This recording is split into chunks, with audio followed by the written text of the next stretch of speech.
Hello and welcome to the podcast on lead-acid batteries by Ramesh Natarajan. With industry experience of over 42 years, Ramesh helps battery and battery-related industries with technical inputs and provides solutions to typical problems faced by manufacturers, service personnel, as well as users of batteries and related equipments.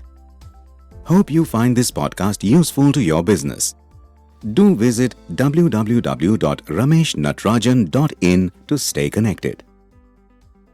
Hello and welcome to another episode of my podcast Batteries Demystified. Today I would like to discuss a topic that affects every stakeholder in the battery industry.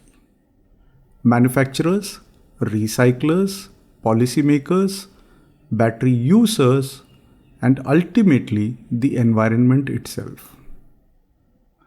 At first glance, it appears to be a story about battery regulations. But if we look a little deeper, it is really a story about balancing sustainability with practicality. Let me begin with a simple question. Can a regulation designed to protect the environment end up making life difficult for the very industries that are trying to support it? It's an interesting question, isn't it? India is witnessing tremendous growth in the battery sector.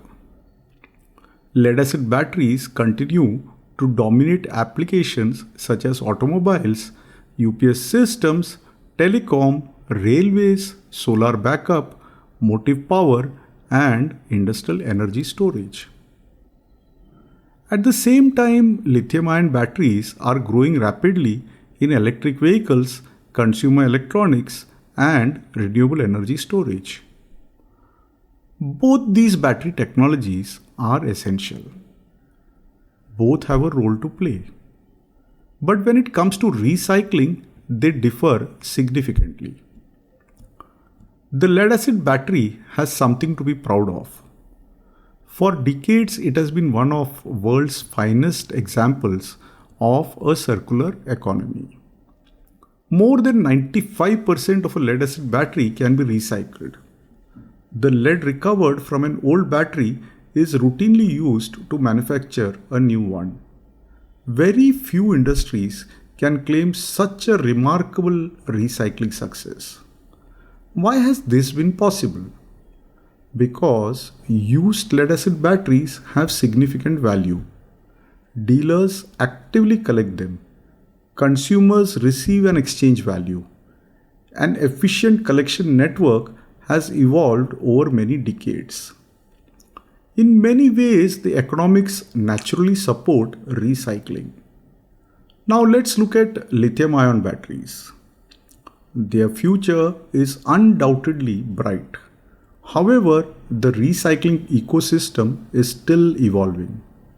Collection systems are developing. Different battery chemistries require different recycling processes. Transporting damaged lithium-ion batteries requires strict safety precautions due to the risk of thermal runaway and fire. Recovering valuable materials such as lithium, nickel, cobalt, and graphite is technically more complex than recovering lead. The industry is making rapid progress, but there is still a long journey ahead. Against this backdrop, governments are strengthening environmental regulations. The objective is absolutely correct. We must recycle more. We must reduce waste.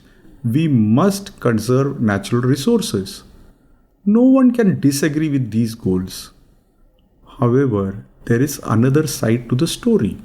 As compliance requirements become more stringent, manufacturers are expected to meet higher collection targets, maintain detailed documentation, ensure complete traceability, and comply with Extended Producer Responsibility, popularly known as EPR. All of this comes at a cost. Large companies may have the resources to adapt, But what about small and medium-sized manufacturers?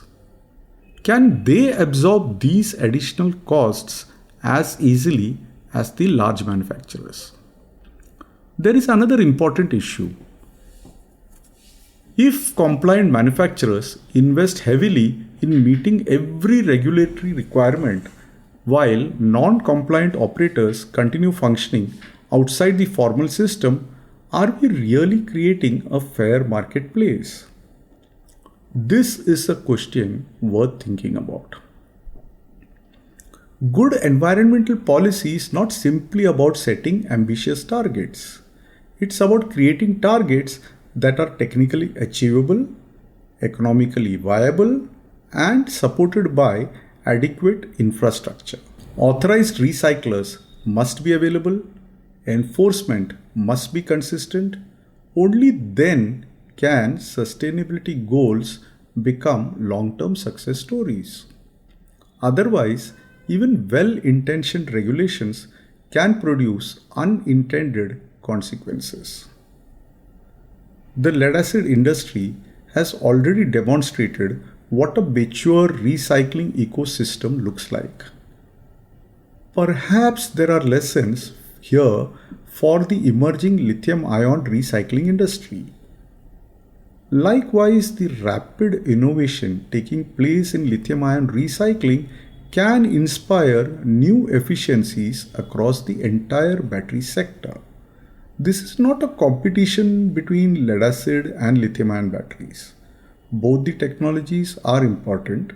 Both will coexist for many years because they serve different applications.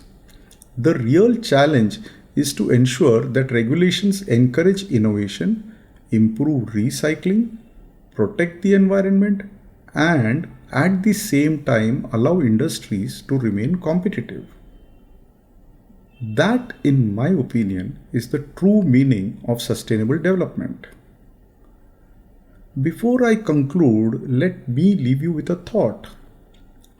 Should governments focus only on setting ambitious environmental targets, or should they place equal emphasis on creating the infrastructure and economic conditions necessary to achieve those targets?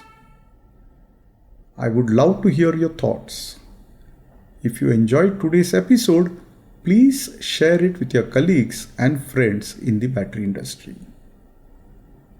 Don't forget to subscribe to the Batteries Demystified channel, where we simplify the science, technology, manufacturing, safety, and business of batteries. Thank you for tuning in. Please do visit www.rameshnatrajan.in. Keep yourself updated about our new releases by hitting the subscribe button.